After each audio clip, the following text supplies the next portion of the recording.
Hayırlı ertə Россия 1 телеканалында Татарстан яңалыклары туры эфир студиясында Идел Кыямов безнең бүгенге чыгарылышта. Республика президенты каршындагы Мәдәният һәм сәнгать советының беренче утырышы узды. Совет утырышында Россия мәдәният министры Ольга Любимова катнашты. Тарихның данлы шаһитлары Татарстан Милли музеенда ТСР төзелүнең 100 еллыгына багышланган яңа экспозиция ачылды. Атаклы драматург, режиссер Кәрим Тинчуринны искә алдылар. Театрда төрле тамашалар оештырылды.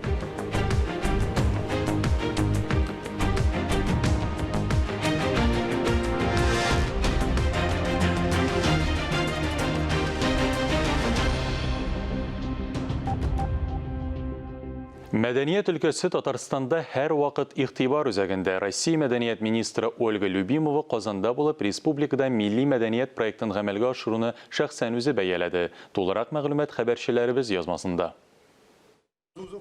Россия мәдәният министры Ольга Любимова беренче тапкыр бабасының әтисе, мәшһүр актер Василий Качалов исемендәге драма театрына сәяхәт кылды. Күрәсең, зур сәнгать тәэсире Казан ратушасында узган Мәдәният һәм сәнгать советы утырышының күтәренке рухта баруына да йогынты ясады. Татарстан Республикасы мәдәниятен үстерү стратегиясе проекты турында фикер алышу утырышның төп темасы булды. С одной стороны, это сохранение культурных традиций, материального и нематериального культурного наследия. С другой, необходимость внедрения инновационных решений. Земский мәдәният хезмәткәре программасы җир кишәрлекләре бүлеп бирү хисабына авылга кадрларны җәлеп итәргә мөмкинлек бирәчәк. Һәм бу бер генә мисал.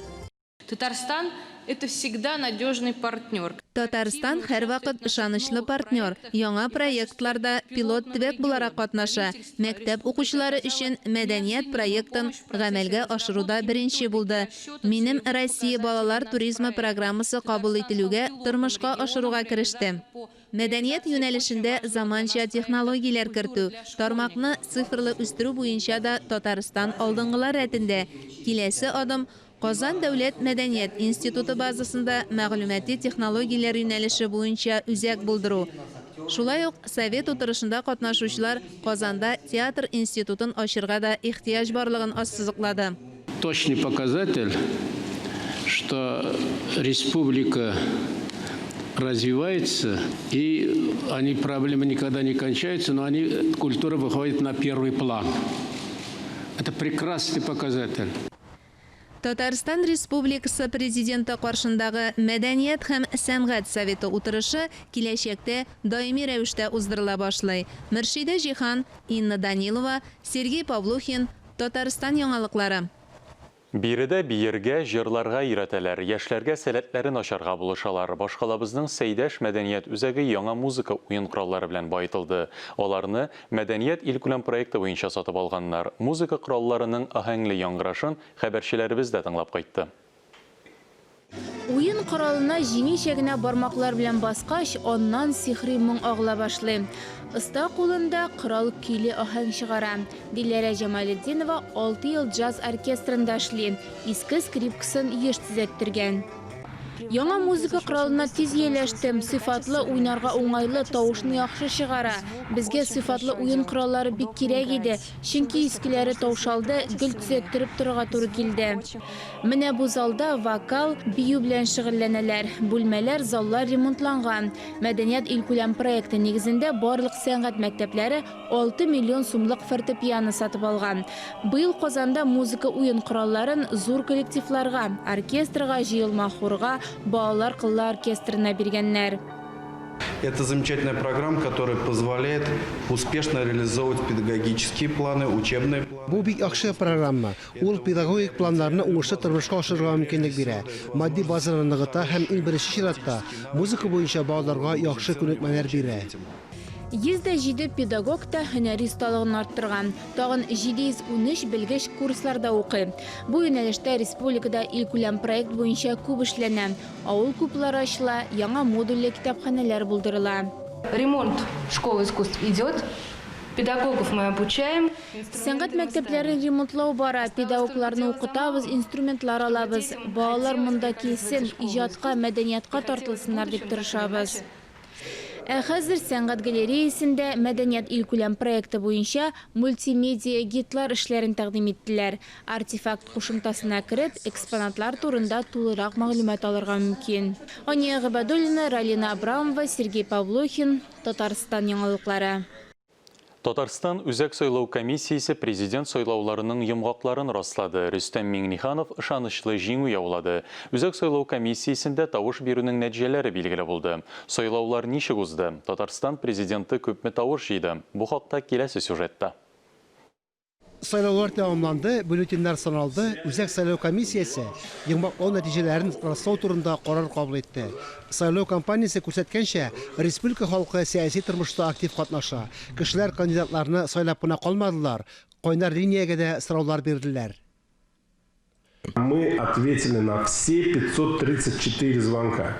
Без барлык 534 шалтыратуга җавап бирдек. Төрле сораулар булды. Әлбәттә, аларга җавап бирү, хәлгә ачыклык кертү җиңел булмады. Бүген ышанып әйтергә мөмкин.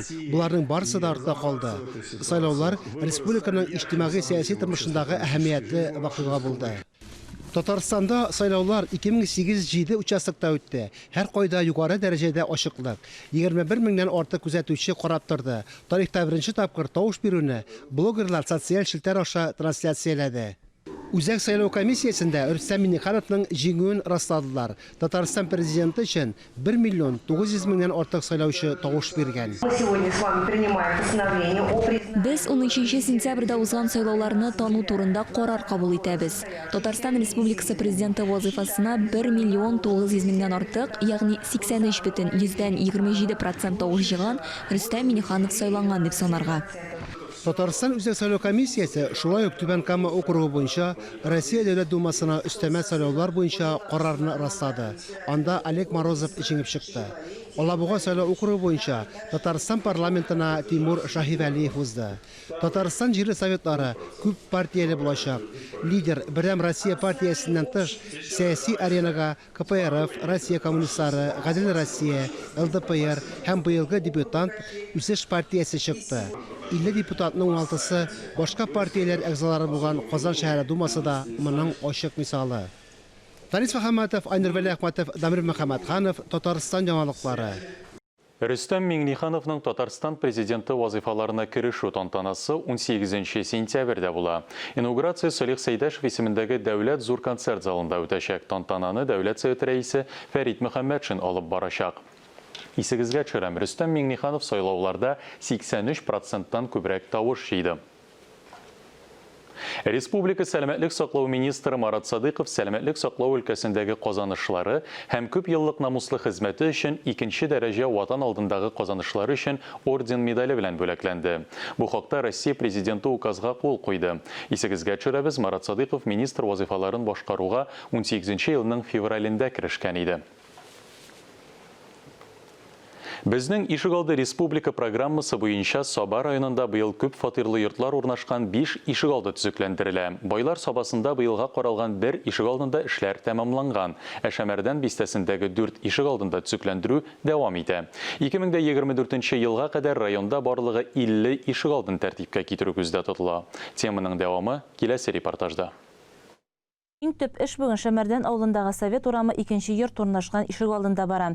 Иң күләмле эшләрдән нәкъ менә шушы Ишегалдына каралган. Төзекләндерүгә Казан шәһәренең прогресс оешмасы алынган. Борт каменнар куябыз, поребриклар, тротуарный, дорожный, основание әзерлибез, ком кертәбез, щебенка, парковка урыннары ясыйбыз инде, под асфальт әзерлибез инде монда площадкалар. Монда детский площадкалар предусмотрены в дальнейшем ясарга. Биредә барлык эш бер юлы башкарыла. Машина кую урыннарына таш җәелә, тротуарлар да эшләнә. Шул ук вакытта тагын бер бригада йортның бер як фасадына тулы ремонт эшенә дә керешкән. Ишегалды биләмәсендәге үзгәрешләргә килгәндә, монда өстәмә спорт мәйданчыгына да урын каралган. Кер элеп киптерү урыннары да булачак. Яктылыкны тәэмин итү өчен яктырткычлар кую да планлаштырыла. Освещение, ут баганалары куелачак, скамейкалар. Безнең менә монда парковкалар була машиналарга дип инде. Ул парковка арасында как раз таки шул зеленый зона. Чәчәк урыннары, чәчәк, үлән, газон. Сентябрь айы башында ишек алдында тулысынча эшне төгәлләп файдалануга тапшырырга планлаштыралар.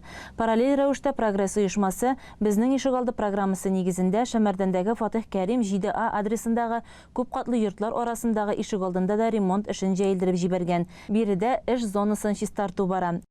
Biz tag'in в дальнейшем Фатих Кәрим, Фрунзе урамнарында дворлар эшләячәкбез. Бу дворларда инде тоже основаниялар ясап, асфальт җәеп, парковкалар, тротуарлар, зеленый зоналар, детский площадкалар булачак. Шәмәрдән авылында социаль ипотека программасы буенча да төзелешләр дәвам итә. Мәктәп урамында 3 катлы йорт төзелә. Бу исә тагын 12 гаилә яңа фатирлы булачак дигән сүз.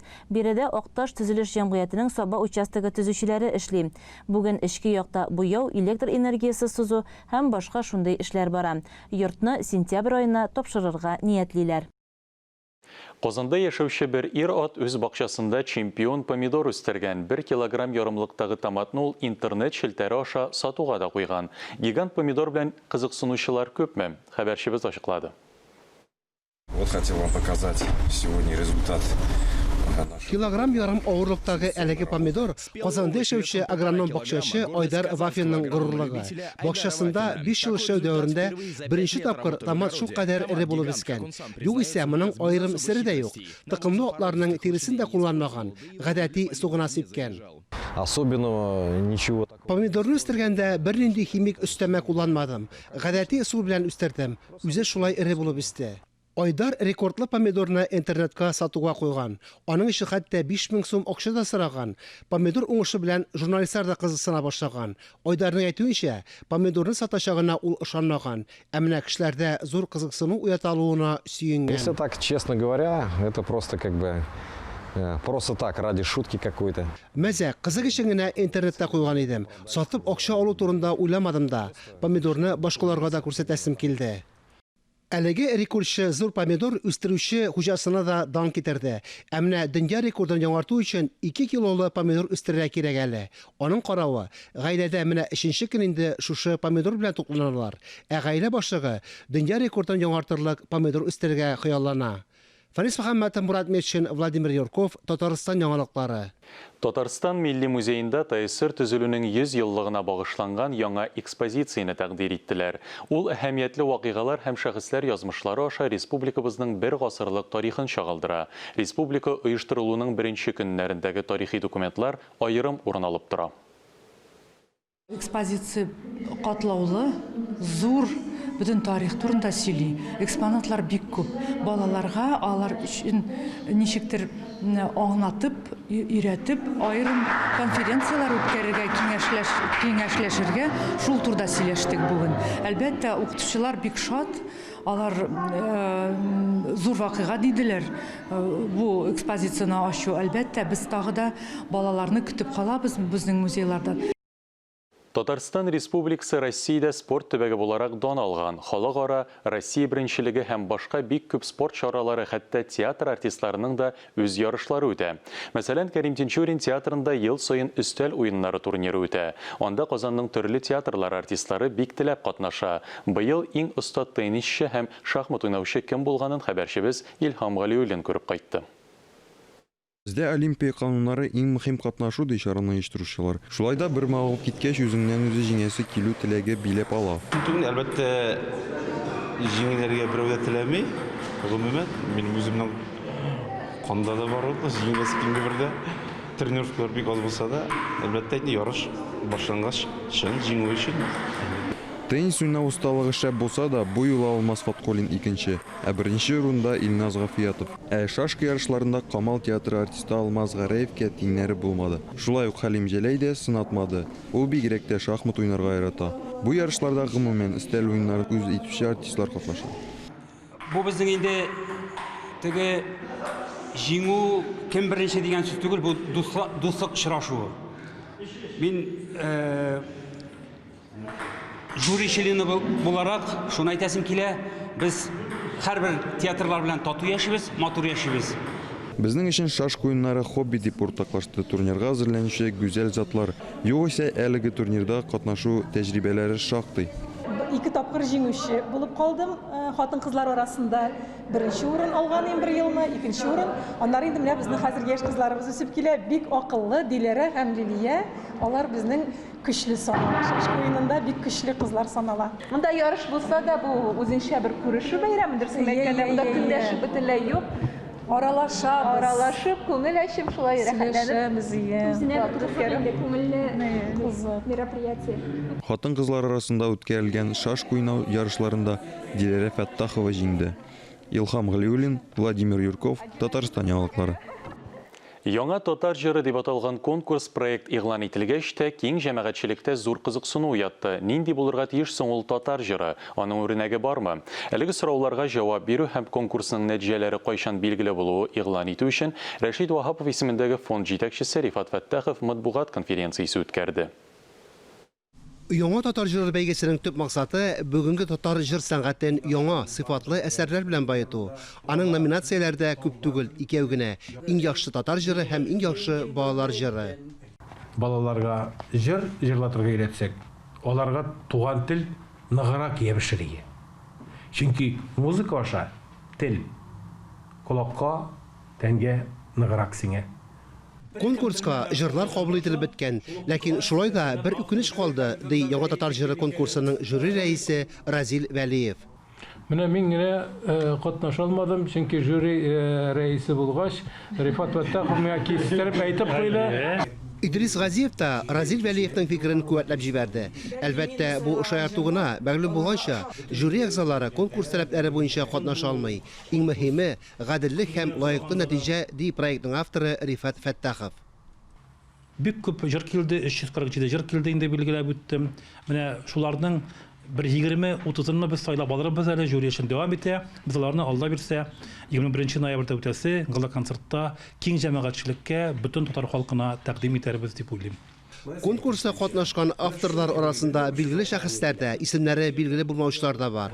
Жюри бәя биргәндә бу үзенчәлеккә дә игътибар итәчәк. Фанис Мөхәммәтов, Илхам Галиуллин, Владимир Юрков, Татарстан яңалыклары.